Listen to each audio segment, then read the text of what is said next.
You're watching Mirror 7 News. Stay informed, stay ahead for more news. It's hard to imagine how a simple neighborhood dispute could end in tragedy, but that's exactly what happened in Ocala, Florida in June 2023. And now, the story is being told in a powerful new Netflix documentary called The Perfect Neighbor. Directed by award-winning filmmaker Geeta Gandbhir, the documentary revisits the heartbreaking death of Ajike A.J. Owens, a 35-year-old black mother of four who was shot through a locked front door by her neighbor, 58-year-old Susan Lawrence. Through these cameras, viewers see the tensions that slowly escalated between Lauren Kez and her neighbors. She had called the police numerous times over small issues, mostly complaints about local children, including Owens's kids, playing in a nearby open field. Lauren Kez often claimed she was being harassed, describing herself as the perfect neighbor, even while referring to the kids with racial slurs. Her growing resentment and paranoia seemed to isolate her further from the rest of the community, a close-knit, multiracial neighborhood where families supported one another. On the night of June 2, 2023, everything reached a breaking point. Lawrence fired a gun through her locked door, striking Owens,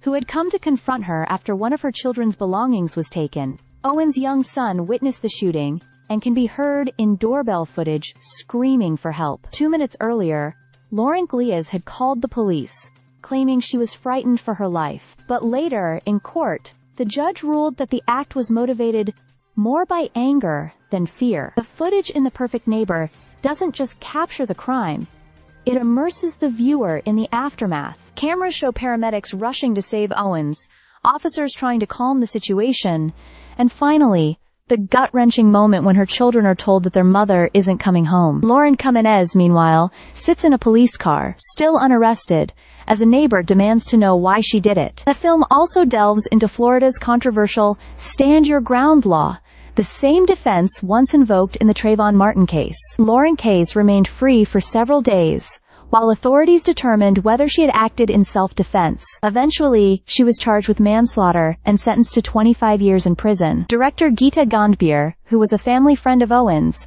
said the goal wasn't to lecture viewers, but to show events as they unfolded, to let the community's story speak for itself.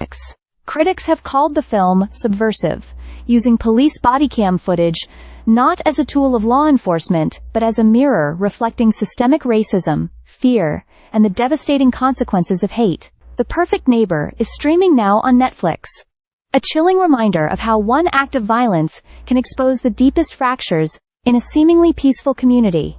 Stay subscribed for more videos.